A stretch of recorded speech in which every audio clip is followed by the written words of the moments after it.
You okay? You need a minute? Cool. Okay.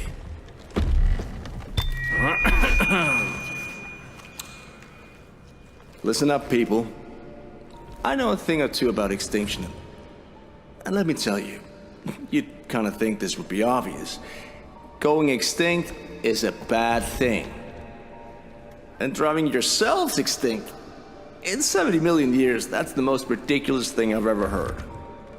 At least we had an asteroid. What's your excuse? You're headed for climate disaster, and yet every year, governments spend hundreds of billions of public funds on fossil fuel subsidies. Imagine if we'd spend hundreds of billions per year subsidizing giant meteors. That's what you're doing right now. Think of all the other things you could do with that money. Around the world, people are living in poverty. Don't you think that helping them would make more sense than, I don't know, paying for the demise of your entire species? Let me be real for a second. You've got a huge opportunity right now as you rebuild your economies and bounce back from this pandemic. This is humanity's big chance. So here's my wild idea. Don't choose extinction.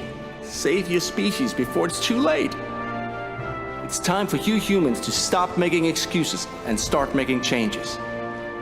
Thank you.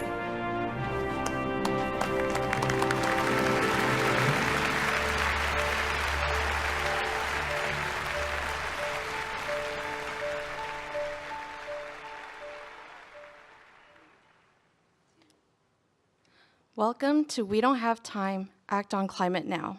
Please give a warm round of applause for U.S. President of We Don't Have Time, the world's largest review platform for climate solutions, Dr. Sweta Chakraborty.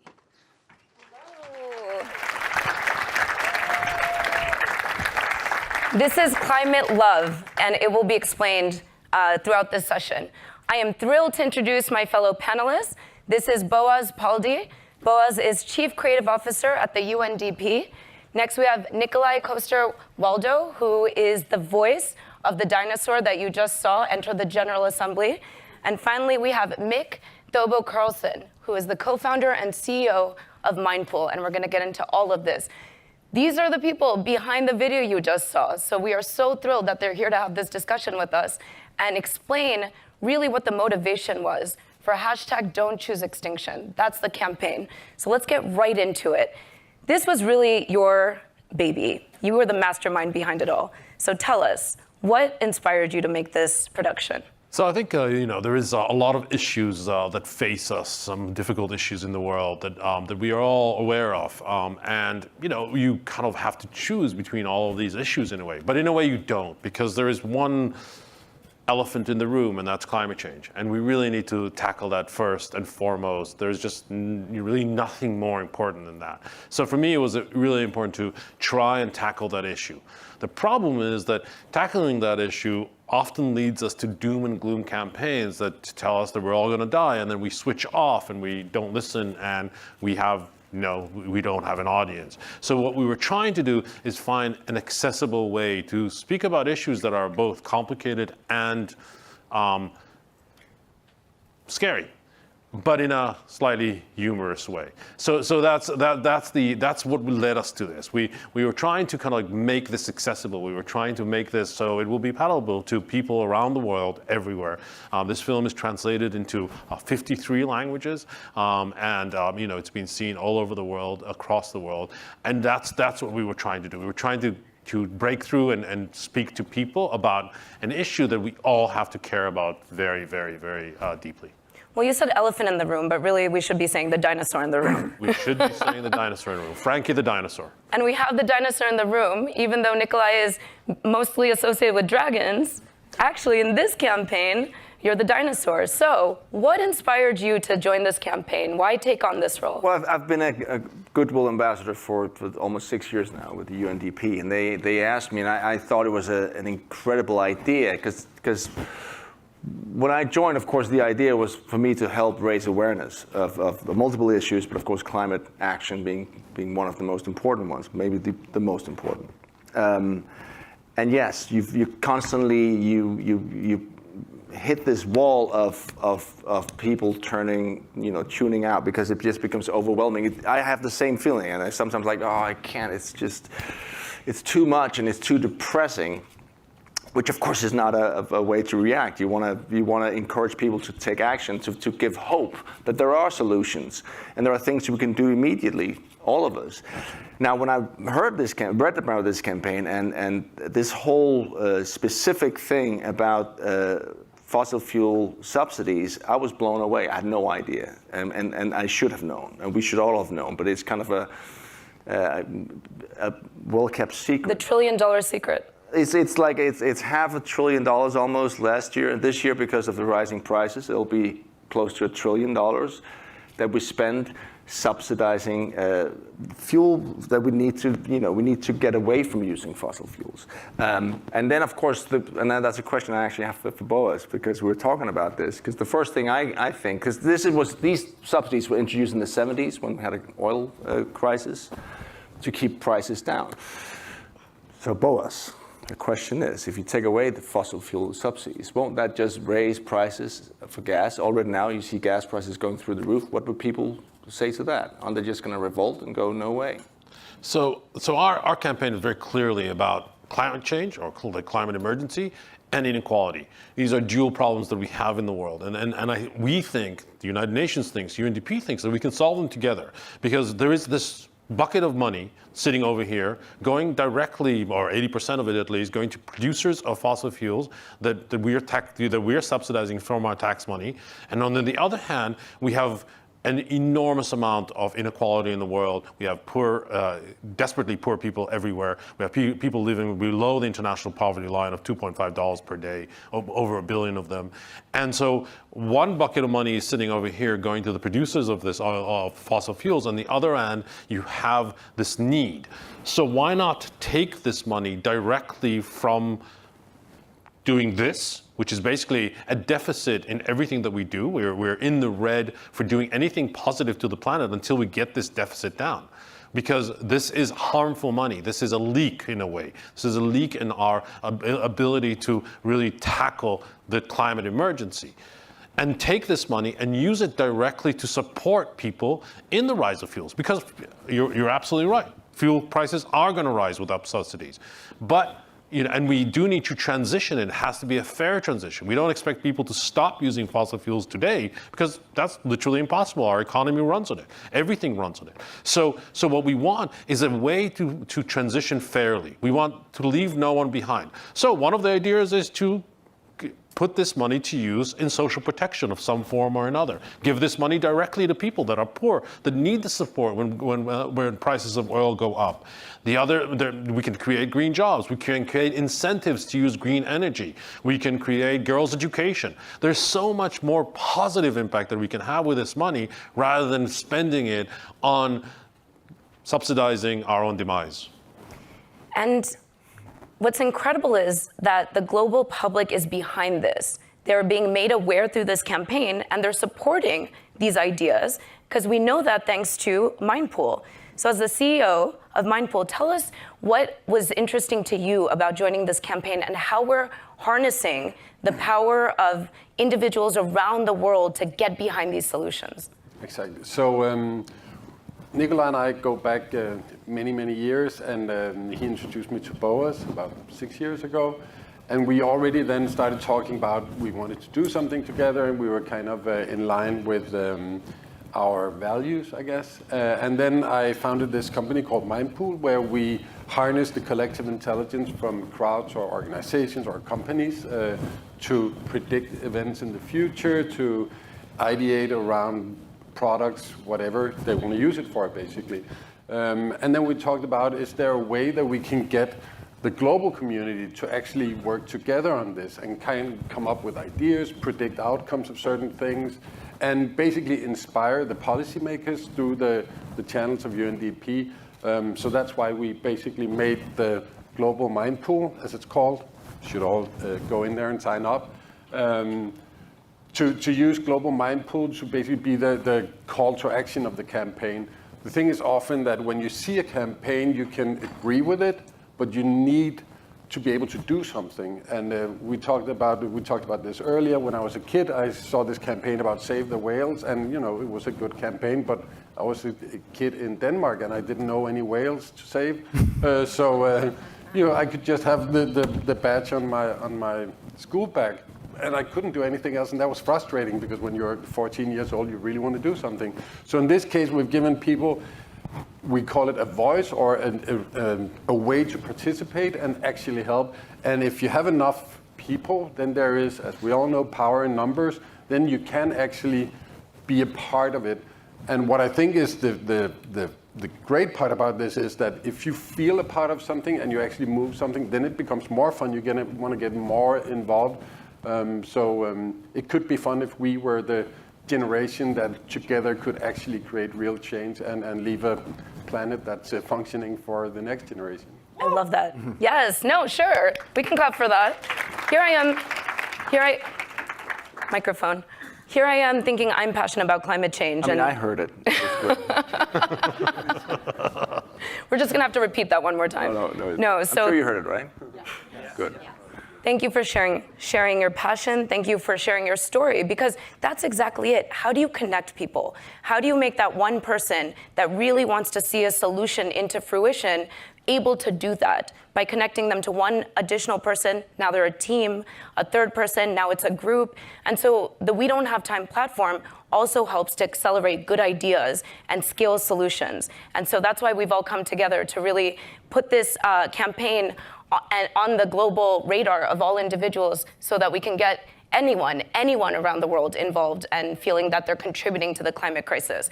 But how did this even happen? How did you get access to, okay, you're at the UNDP, but how did you get access to the General Assembly? How were you able to bring in these incredible influencers and celebrities to also be part of the campaign?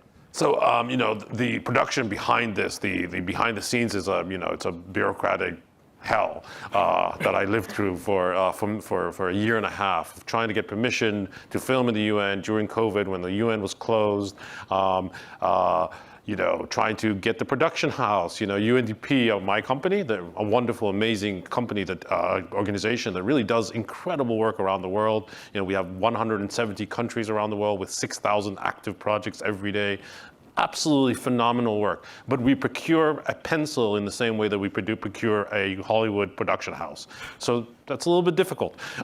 So it was a struggle to procure. It was a struggle to get permission. In the end, the permission to actually film had to go all the way up to the Deputy Secretary General of the United Nations, Ms. Amina Mohammed, to agree that we would film. And then we were given one day to do it all. So we filmed for the live action of this. So we filmed from 6 in the morning until 10 o'clock at night, one single Sunday in the UN in New York. You can see me very, very small. I'm on stage. Always about him. I'm playing the role of the Secretary General for once. My dream come true. And so he called my agent, wanted to sign up, and I was like, "Yeah, it's embarrassing, Boaz. It's not going to happen. You got to accept it. You got to save the world instead. You're not. It's not." And so we could only bring in UN staff to be the extras because no one was allowed in the UN. So we had only 42 people that were there. If you look closely, you'll see some doubling up. A friend of ours, Ayla, is on screen 3 times. You counted. So it was a real kind of we put it together. But we were very lucky to have extremely good partners. We had an incredible production house working on this, a frame store. They just did an absolutely phenomenal job. We had incredible talent: Nikolaj Coster-Waldau, Jack Black, Asa Gonzalez, all lending their voice to the dinosaur.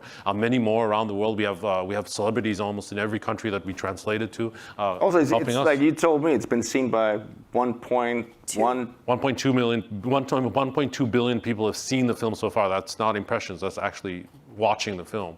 So it's been a struggle, but it's totally worth it. It's we're so happy with it. But really, kind of the partnership was what really made it. We had absolutely incredible partnerships, media partnerships with influencers, and obviously partners with organizations like your organization. We Don't Have Time, with organizations like EarthX, with organizations like Public Foundation. These are all foundations that really kind of organizations that really helped us get it to as many people as we can. And really what we want to do is spread the word everywhere. It's not only kind of like in the English-speaking world, in the Northern Hemisphere. We were in Kenya. There's a woman called Jamila Muhammad, who is a newscaster in Kenya. And she agreed to do the voiceover, and she's very, very famous in Kenya because she's on the evening news every night. And it became a sensation in Kenya. So it went viral in Kenya, mostly on mobile phones because they really don't have anything else that works there. And so we were able to really spread the word around the world with this film. And it's so helpful to be able to bring in these additional partners because it's going to make its way across the globe to the different platforms that these partners have. And Nikolaj has a massive platform. No, I was just going to say, because that's one thing that I've noticed over those years with UNDP, and I think that is kind of it's always a challenge because there are so many. I'm sure we see in a festival like this where there are so many people who have these great projects, NGOs from all over the world. The danger sometimes is that it becomes a competition. And what's been great about this is that we've been able to partner up, because fundamentally we all want the same thing. And I think there are, again, strength in numbers. And I think the more we can, work together across with all these different organizations, the stronger we are. You have a personal connection to the climate crisis. How do we also leverage additional individuals with massive platforms and bring them into this conversation so we can reach the widest swaths of people? Does everyone need to have a personal narrative that they want to share? How do we kind of get more creatives involved in this? And tell us a little bit about your personal connection. I mean, my personal connection is just I'm a citizen on this planet. You breathe air. I think that's like I would like I like this planet Earth. I have no intention of wanting my kids to live on Mars or somewhere else. I think it's just that basic thing. I think every generation we should strive to pass on the world in a better shape than when we took over. And right now we're not. We're doing the opposite. So I think that's my personal. And then of course I've seen the effects. My wife's from Greenland, so I have family. So I've been coming there for 25 years, and you can literally see the receding ice, the glaciers. Which, in Greenland, it's not, it's a scary thing because you go, wow, this is real. But of course, that this water is going to end up in the subway in New York. I mean, we for so many years we've talked about, because the weather changes all the time. Is this really? It's just a bad week. We just had a bad storm. But the fact is that the accumulation of these extreme weather patterns are so clear now that there is, as you said earlier, we talked about, you can't say 100%, but I think there's general consensus that climate change is very much a real thing. It's okay to say that. To any scientists in the room, it's absolutely fine. You don't need to hedge back from that. But how do you engage more people? I think that's, influence. That's all, I think it's a personal choice for everyone. We have to get away from this era of pointing fingers at each other and them and us, and if you don't do this, then you're a bad person, and we're doing this, so we're really cool. No, forget about that. It's about including everyone, and it's about reaching out across board. This is a global issue. That's what's important, and that's why this campaign has been such a wonderful experience, that to see that we've reached all over the world, because the UNDP is a global organization. It's ours. All of us, and to sometimes it's easy for these things to just stay, in the big cities or at the big, the festivals, and then they don't really reach any further. But this one did, and that's what's important, because when you go to globalmindpool.com, and if you want to pass that on, please do. Globalmindpool.com. Yes, there's a lot of things in there. You can learn about the issues, the basics. There's suggestions for actions, and then of course you can become part of a community, and there are questions that you have to ask. So that's the whole thing, because yes, it's important to have influencers and all that, but it really is about all of us. Sure. And you had the foresight to see that connecting these two would go a long way. It started, actually, there's a funny thing, because this guy that company, Mindpool, is amazing, and it's such a great idea. I was in on a trip with the UNDP, and I was sitting at a local office. I forget where it was. We were in Rwanda. In Rwanda, and I was sitting with all these, which was an incredible group of people, of UNDP people working there, and they were like passionate, and they were wanting to make a difference, and they came from all over the world. And I'm sitting at lunch, and I'm talking to them, and I'm saying, so what's your story? And then this woman starts telling me her story, and then the guy next to me is like, God, I didn't know that. Right. Wow. So suddenly I realized, hang on a sec, all these people that come here with all these great intentions and they're doing amazing work, they don't really know what this guy is doing, and they don't know his story, and maybe there's some knowledge that is lost and not being used. So that was the idea. And then when I heard about Mindpool, I said, hey, maybe there's... So the first idea was to use it within UNDP as a tool, and then it kind of grew from there to becoming this, the global Mindpool. Yeah, it's awesome. Mindpool is so cool. You're really harnessing the power of technology to accelerate these solutions and to convince policymakers that there is audiences that will support evidence-based policymaking. Ultimately, we need to align the policies to the data, right? That's not being done nearly enough. And Mindpool is really supporting that direction towards evidence-based and science-based policymaking. So why is that so important to you? Well, I think that that there is this, so there's this system that we all live in, and we have politicians, and they try to make change, or they have their own agendas, and they can be on either side of the scale. But what's generally you can say about politicians without stepping on anyone's toes is that they are interested in keeping their job. They want to win elections, and a lot of decisions that has to be made on the green transition are hard decisions. We need to invest money that could be used for whatever tax cuts or fossil fuel subsidies or whatever. So they need to make these hard decisions. If we can provide them the data that shows them that you can actually make this hard decision, because we all want politicians who lead, who make the change, and sometimes make the hard decisions because it makes sense. We want the planet to survive. So in this case, we actually have an opportunity to deliver real-time data where they can see, all right, maybe we should actually look at this or focus on this or go this way. And we could even win the election next time if we do it this way. So if we can give them a reason to not always make the easy sugarcoating choices and then forget about the future, then we've come far. And I think that most people are actually, if you ask them, they are willing to give up a little bit in order to save the planet. So we can kind of make rational thinking come together instead of just acting on these spontaneous... Oh, absolutely. And please check out Mindpool. You can take the surveys and you can contribute to the data that is going to be fueling the solutions to the climate crisis. Everyone has a role to play here. And together we're going to be the solution to this. And ultimately that was the point and the purpose of the Don't Choose Extinction campaign, is we were looking to accelerate solutions and overcome this crisis because it can be overcome. And that's something really integral, I know, to the campaign and to you as well. So are you hopeful that this is going in that direction? I have to be hopeful. What other choice is there? We have to do, each one of us. It's not just me. I mean, I happen to be in a position where I can I can help make this campaign become real.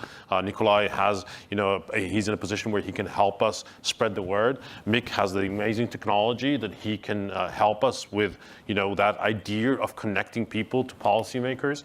But everyone has a role to play. Everyone should be empowered to try and save our planet. We only have one planet to live on. We need to do everything that we can leave, as Nikolaj said, we leave a planet that's better off for the next generation. The other part of it is that, for a long time we've been made to feel guilty about our choices in the climate emergency. So if you don't change your light bulb to a long-lasting light bulb, you are contributing to the death of this planet. And if you don't kind of stop eating steak, you're essentially killing us. And although those personal choices are extremely important, I've tried to cut down on steak, although I'm a huge steak lover, and I've changed my light bulbs to long-lasting light bulbs. I even bought an electric car. That's a tiny, tiny part of the problem. The biggest problem is energy policy. It's 70% of the problem. So how we consume energy and what we burn to consume that energy is at the heart of this crisis. And for that, we feel completely unempowered because it sits with politicians, it sits with policymakers. So what we need to do is kind of like try and influence that in some way. So with Mindpool, what the beauty of it is that we can collect this data and then we can show policymakers. We can say, hey, so actually this path might work.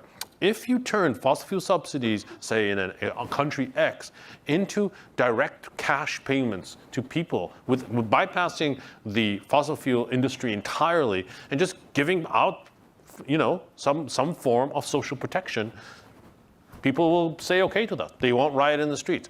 They'll be fine. You can continue on. And so that's the point. The point is to try and show that there are solutions out there, and we are all empowered to take action. And all of us, every single one of you in the room, every single one of us, we have a role to play, and we have a duty to really try and do something urgently. We don't have time. Yeah. And we're all stakeholders in this. If you breathe air, if you eat food, if you drink water, that's not being facetious. Literally, there's a role for you to play to ensure that we can continue to do that in the quality that we hope for the future generations as well. So, do you think we can get there based on everything Boaz just shared? You have 20 companies plus under your belt, and you have seen those companies to fruition. They've reached actual viability. Now with Mindpool, can we actually turn this campaign into the success that we anticipate it's going to be, or will continue to be? That's a big question. Yes, I think we can. The reason I think that this can happen is that I see a massive upcoming. So much has happened the past 3 or 4 years on climate issues. People are getting much more interested in it. People want to do something. So if we can provide a platform that makes it fun, that makes you feel a part of something, then people can actually understand. On the other hand, I also think that people understand numbers more since we had social media and likes and stuff like that. They begin to understand the power of numbers. What does it mean to have 2 million followers? That is actually access to a lot of people. So yes, I think that people are actually ready to get together. And if we can make it as seamless as possible, so you don't really need to sit down and write something for an hour, but if you can just answer fun questions, maybe even in the future, earn points or challenge your friends and stuff, then we can sort of build a platform that is evergreen, that is for everlasting, that can for always provide data to the UN and become the thing that you do. You make your voice heard and you take part of the solution on all kinds of subjects, basically. Also, I actually also think that I disagree a little bit with something you said earlier. I think most politicians actually want to also make the world a better place. But we have to give them the tools, and we have to give them that mandate to make the right choices. I don't think they're all just greedy guys that say, oh, I want the power, the power. Some of them are, but I think most people most politicians do that because they want to make a better world. But sometimes we get a little short-sighted. And I think when it comes to this climate change, and that is the biggest challenge, of course, is that it takes so long for the effects of this horrible thing to come into effect, for us to see it and to feel it. And now we're feeling it, and that's when we really have to put pressure on the politicians. Because ultimately it is, as you said, it's about transitioning away from fossil fuels. It's going to take a long time, but we have to start. And we have started. And the thing is, talking about being hopeful, yes. Because we see it all over. There's huge technological progress being made already. Solutions, energy solutions that are out there, and they will be introduced over the next 5, 10, 20 years. We just need to push on to make sure that it happens as sooner than possible. Absolutely. And something that you mentioned earlier that was really accurately aligned to the science, too, the behavioral scientist in me can underscore this. is that this is scary, of course, right? But we can overcome it with hope, inspiration, and actionable next steps, and a little bit of comedy in there as well.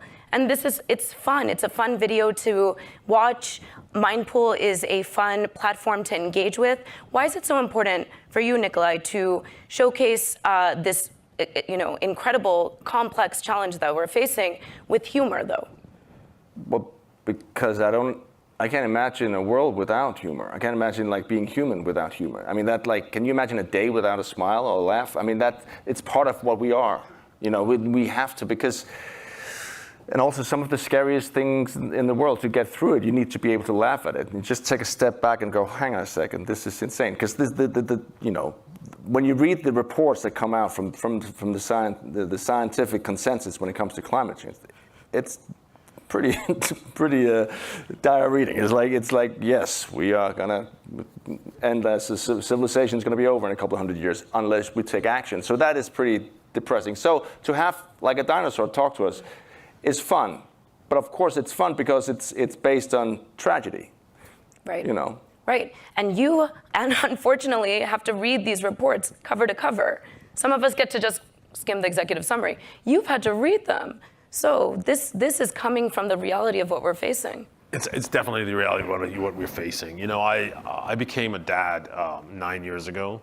It completely changed my life. It's the most wondrous thing. Why? Ever. I'm stating the obvious, obviously, but the point is that it's a completely different perspective when I look at my sons and I think, okay, I'll probably be dead by the time this really gets going, but these guys are going to have to deal with it. And so it became very, very personal for me to kind of try and create a better world. I mean, I've always tried to do that in my own little way, but it's a real passion. And reading the IPCC reports, I recommend it actually. It's informative. It's you don't have to read all of it. You can read the executive summary. I unfortunately have to read all of it for my job. It is very, very scary, but as Nikolaj said, there are solutions out there. If we all work together, it's not the UN, it's not governments, it's not private sector, it's not citizens. It's all of us working together in tandem as humanity to really solve this problem. Because climate doesn't care where you live. It doesn't understand borders. You can't tell it, oh, actually, in the United States, in this territory here, it's okay because it's the United States.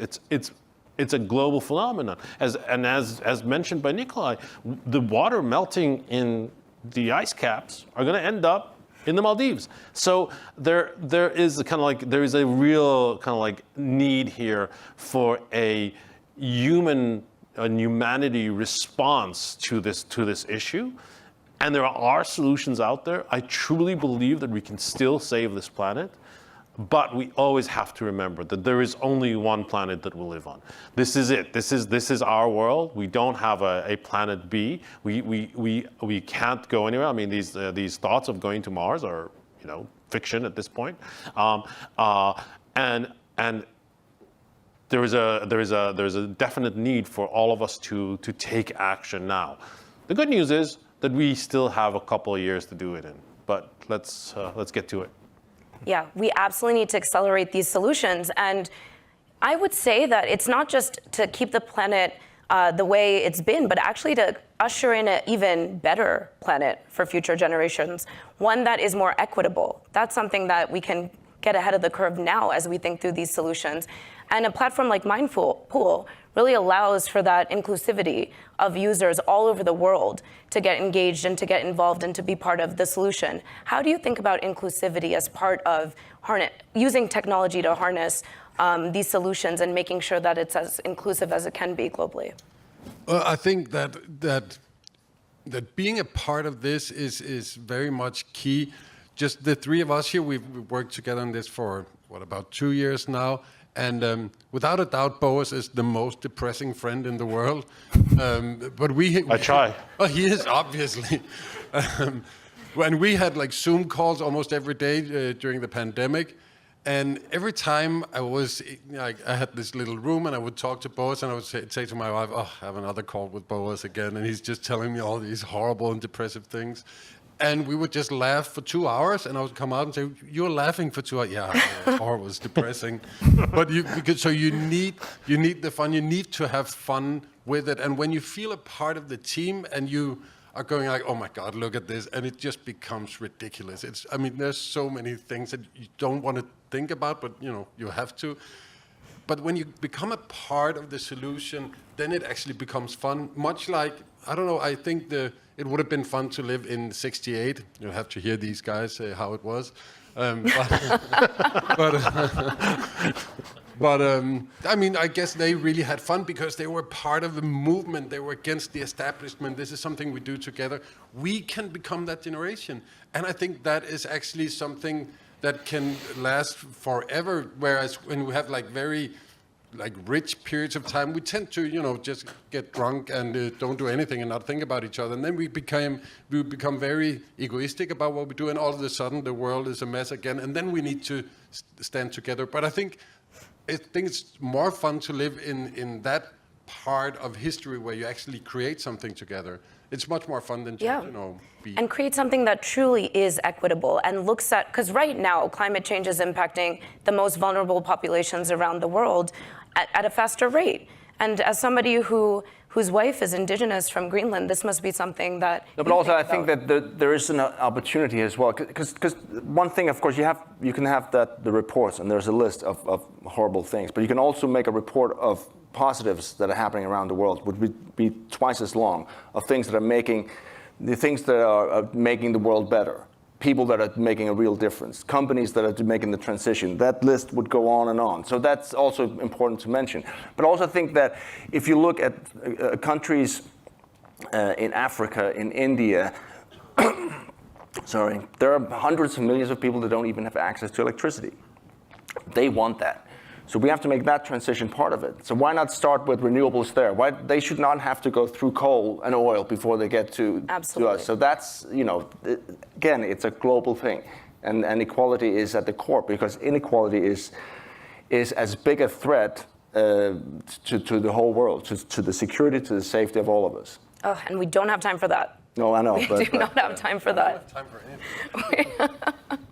So bringing this collaboration together really is unique, and it's getting the attention it deserves. But we need to see more of this. We need to see the breakdown of silos across science communities and policymakers and private sector, public sector, influencers.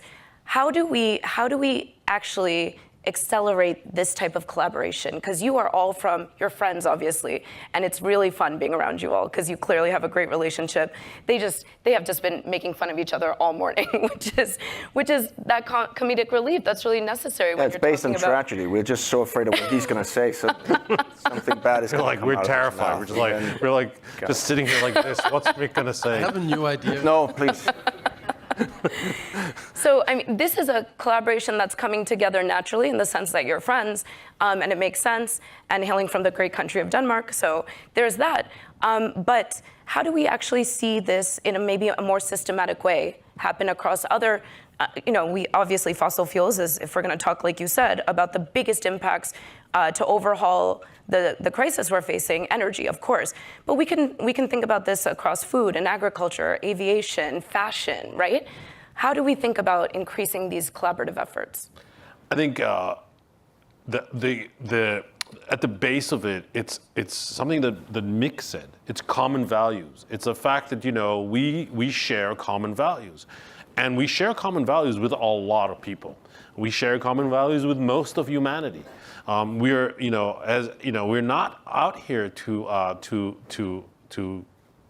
basically create our own extinction. We're out here to have the best life that we possibly can, have a fair chance at having that life, and so that kind of common value of all of us understanding that we're all humans, we all live on this planet, we all breathe the same air, we are all we all have children, we all want to take care of them, we all want to give them the best chances that we can. That's the start of it all, and then it is honestly at the end of the day, collaboration is about people. You don't collaborate with organizations, you collaborate with individuals in those organizations. So finding those individuals, finding that collaboration is just a matter of being open to it and having those common values. It's a little bit kind of like magic. You can't really place your hand on it, but it's there. You know that kind of like you can form these partnerships with people, you can form these partnerships then with organizations, and it creates kind of like a common value throughout. Absolutely. Yeah, and I also want to add that I think this togetherness is becoming cool now, and the coolness is obviously something that we all act upon, the trends in cultures. So I think when I was teenager, it was cool to be a consultant, and people like dress up like their dad and listen to Joe Cocker and drink whiskey and do weird stuff. And then all of a sudden, entrepreneurship and I don't know. It's off script. This is what they were talking about then. No, but then it became cool. Entrepreneurship became cool, and coming up with ideas. I'm sorry, I can't get the image of 17-year-old Mik sitting with his whiskey and. I don't like whiskey or Joe Cocker. Anyway. No, but then it became cool to become an entrepreneur and to build stuff, and then these things can actually become something real. So if it becomes cool to fight for the planet, to take part in the action, then massive moves can be made culturally, and that can actually end up with some very positive results. I also think that that's the basic thing about focusing on what we have in common, and not what divides us. Because and I think if there's anything that the recent history is telling us, that's what we have to focus on, Because this whole tribal thing we've gone through, we have to kind of go past that. Because the fact is we have 98% in common. And yes, we might disagree on, how to raise my kids, whatever, but that really it's not that important. Oh yeah. If we actually look at the brain, it pretty much looks the same across the board. Yeah. The problem is that it hasn't evolved fast enough to keep up with this really complex risk landscape we're finding ourselves in. But it's campaigns like this that will get us there. So how has the campaign been received? You've been sharing it. What we have in common as humans that we're saying is that we have more in common than not. And one thing we really have in common is how insane it is the amount of subsidies we are providing to fossil fuels. So once the penny drops, once the campaign gets out there and people are able to take the time to digest this information, what is the reaction? What are you seeing? Well, you going to say something? So what's the COP? So for us, the reaction has been incredible. I mean, as we mentioned, 1.2 billion people have watched the film. We've had NGOs join us. We've had governments join us. Countries have endorsed the campaign. We've had civil society join us and endorse the campaign. IFIs, international finance institutions, anyone outside of the UN, really important people, like the World Bank, etc. And so those are really, really important endorsements that we've had. But we've had kind of endorsements from media, from everywhere. And everyone kind of seems to get it once they see it, because it really doesn't make sense. I mean, literally, we are subsidizing our own demise. It is madness. It is the definition of insanity. We're essentially making ourselves extinct. So the results have been incredible. We're extremely happy with it. We're not stopping. We're going to continue this campaign all the way through to COP27. That's the Egyptian COP that's going to happen towards December of this year. We hope that we have a breakthrough in COP27. We quite honestly didn't have a breakthrough that we wanted to in COP26. We need to get there, and we need to keep pushing. We just need to constantly keep the momentum and keep pushing, and really try and engage with as many people as possible in as many places as possible across the world. And there's no one solution, right? We have a toolkit of solutions, from behavioral interventions to science, technology, and all of the above can be applied. We don't actually have to say it's this one thing over another, but we can definitely prioritize where we can make the most impact. And this, especially coming up to COP27, having attention on the fossil fuel subsidies can go a long way in really harnessing global attention to where the priority needs to be. The IMF had a counter during COP26, and it was showing every few seconds the amount of subsidies going up and up and up, and it was just mind-blowing, these numbers. And that had such a visual impact on those that were paying attention to it, as well as this campaign. That's really how you reach people. That's how you get through. And then you get them to engage. It's really important to have that exchange of information followed by, this is what you need to do. So based on what your platform has identified, what is popular? What is it that people are doing? What is it that you recommend for people to do? I think that, so right now we are basically trying to map out how people get affected by climate change and what's their experience about it. And these things are very important, because the thing is, as one of you mentioned before, some people are thinking, it was a bad storm, or, last winter was like freezing cold, so why are they talking about, global warming, stuff like that. But if you can start to map out who has actually experienced something, and it's not just in the Maldives or, somewhere in California where the fires are burning, then you actually start to see, okay, this is actually climate change. So you make people aware that this might be because of climate change, so it's actually creeping up into my house now, and that makes it so much more urgent to take part of this. So the experience instead of the rational understanding is extremely important, because we all experience life much more than we rationally think about life. You and I spoke about Daniel Kahneman earlier. We have our system 1 and 2.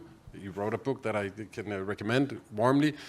Our system 1, our intuitive understanding of the world, is so much more defining as a motivator for our actions.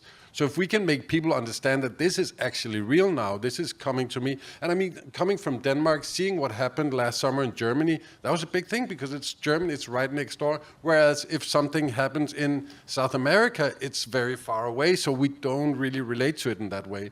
But now we really understand that climate change is everywhere, and it's probably not getting any better unless we start doing something drastic. That's right. Make climate change impacts immediate for people, and that will create the urgency to action. So, Nikolaj, from your vantage point, what's the best thing that people can do really to contribute their unique solutions to the climate crisis? Because the question you got asked more than anything else that you mentioned earlier was, what can I do? So, what do we tell them? Well, I think that, as you said, all the little things. But I think the biggest thing is support the politicians that are willing to make a real change. I think that really is the most powerful thing we can do. And then engage, this is a good way of going. Globalmindpool.com, go in, find ways to do the little things in your daily life. Find organizations that are working, get engaged, because it's always fun. It's that thing you said before. If you're on your own, it can get very lonely. As soon as you're with someone else, it inspires you, and it makes it more fun. And across generations, that's important too, right? We talked about this earlier. And across everything, yes. Generations, genders, Nick at 70. Yes, exactly. Everyone has a role to play in this, and if we haven't said that enough times, I will say it one more time. So, where are you seeing this going next? I mean, this campaign, as I said, is going to continue all year. We're going to have activations throughout. We're here now. We are going to be in Dallas, Texas, in a few weeks' time during Earth Day, together with EarthX. We're going to have an activation there. Then there is a big conference in Stockholm. Let's call it Stockholm Plus 50 in June. We're going to be in the Cannes Lions. We're going to try and be in as many places as possible, spread the word as much as we can, and continue. We're going to have activations with We Don't Have Time. We have a thing called Dino Talks. You should check that out as well. It's really a really fun 10-episode program around fossil fuel subsidies. I just contradicted myself, but it is really super interesting, and you should check it out. We've put out the first episode actually earlier this week, and we're going to have one each month talking about different aspects of fossil fuel subsidies, how they impact the poor, how we can use the funds, what's the real economics behind it. All of these things are going to be discussed. So we see this, but for us, it's kind of like really about this transition to a green transition, to a place that is more sustainable, to an economy that's not relied entirely on fossil fuels. and that we leave no one behind. It's extremely important that we keep thinking about those over 1 billion people of living less than $2.5 per day, and really kind of trying to bring those people into the discussion, bring them into the solution. We want to do this as a human race together, and we want to try and reduce those inequalities as we do it. So there's a long way to go. This is just one aspect of it. We were so lucky to have a creative idea that actually wasn't at all mine. It was from an incredible company in Los Angeles called Activista. They thought up the dinosaur idea. I just implemented, and so we were very lucky to have this one incredible idea. But there's so many ideas out there. There's so many ways to break through. You have to remember that it is kind of like you do need to break through. It's not if I just open my mouth and say things, people will not necessarily listen to me. Even to me, it's unbelievable. But it's kind of like, we need to find those ways to engage with people and try and get more ideas, get more dinosaurs, do stuff, like be creative. The creativity of this is so important. Like the part of that's the creative aspect of it is so important to our cause. And yeah, and the Dino Talks is really creative. It lives on our platform, but you can just Google Dino Talks and it should appear. The We Don't Have Time platform, please check it out. If you aren't already a user, it's free to set up your profile and immediately connect and engage and watch this series. And while you're at it, you can give climate love. You can also give climate warnings, but we're a primarily positive solution-oriented platform, so we really like to showcase the love portion of the climate conversation. And what this means is the groups, the individuals, the companies, the not-for-profits, the policymakers that are doing well, that are really doing right by the planet, that are environmental stewards, we want to celebrate them. We want to send them climate love. So once you join the platform, you can do that. You can start your own campaign if it doesn't already exist, or you can join existing campaigns where you celebrate and really get behind those that are doing right by the planet. So I would like to ask each of you, who would you give climate love to? And it can't be to each other. There's plenty of love on on this stage already. But think through who you would like to give climate love to. Who's doing a really good job right now?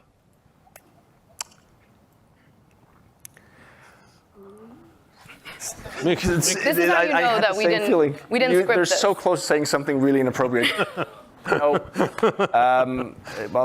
think that she's a lot of people get very frustrated with her because they're like, oh, she's so angry. But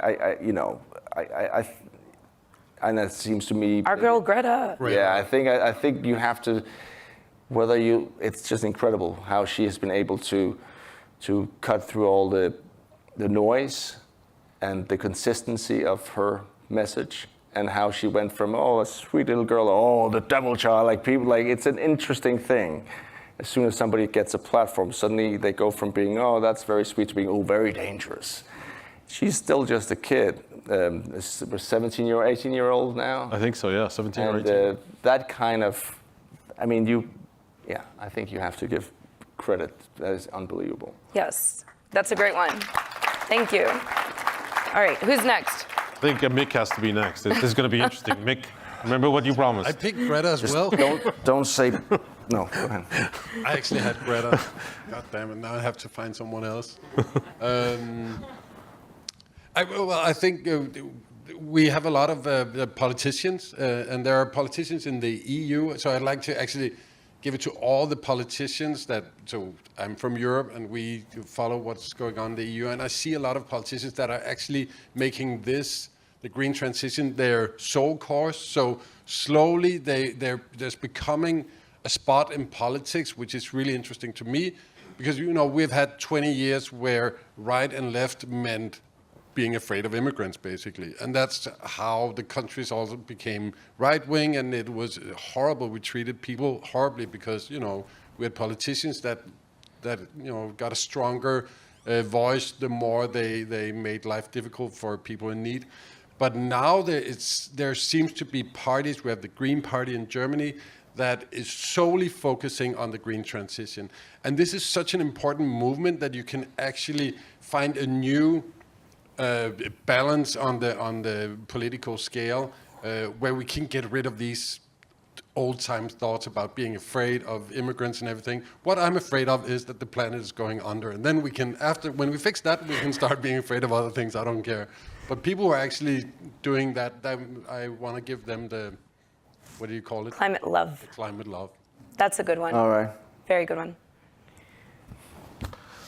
So, so I think I'd like to give climate love to all the incredible people that are doing absolutely wondrous work out there in the world. There is like so many activists. There's so many people that are finding solutions. There's so many people that are creating new economies, creating new worlds that really kind of like take into consideration these very, very difficult issues and really are thinking about them in a serious way. And it's not that we dislike profit or dislike economies. We just want to see sustainable economies. We want to see kind of like people doing stuff that's not going to be ruining the planet at the same time. So I want to give climate love to all those incredible activists and people out there really fighting the fight every single day. Awesome. Can I say something else? Out there I saw Time, Boaz. Sorry? Timer, yeah. If you can open the door, because I think we might have a visitor. I think Frankie's here. Jesus. Can Frankie come in? There he is. Hey!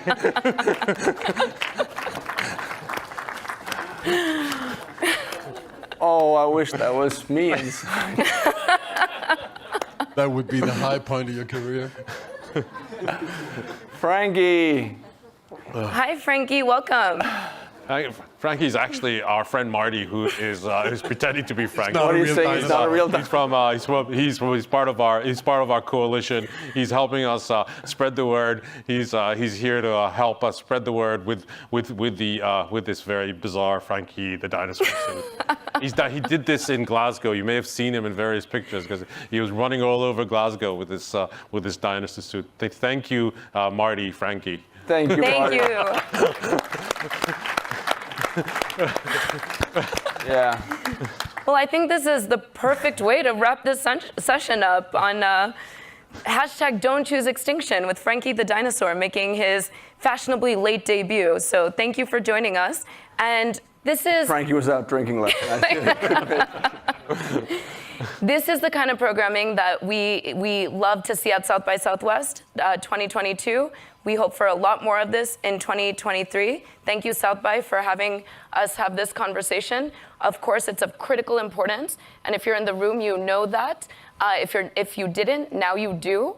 And please share. Please do take hashtag #Don'tChooseExtinction, share it widely on all of your social networks, and start thinking. Join this effort. Join the campaign, join We Don't Have Time, join Global Mindpool, and get involved. There's absolutely no excuse to not be part of this solution. Together, we're the solution.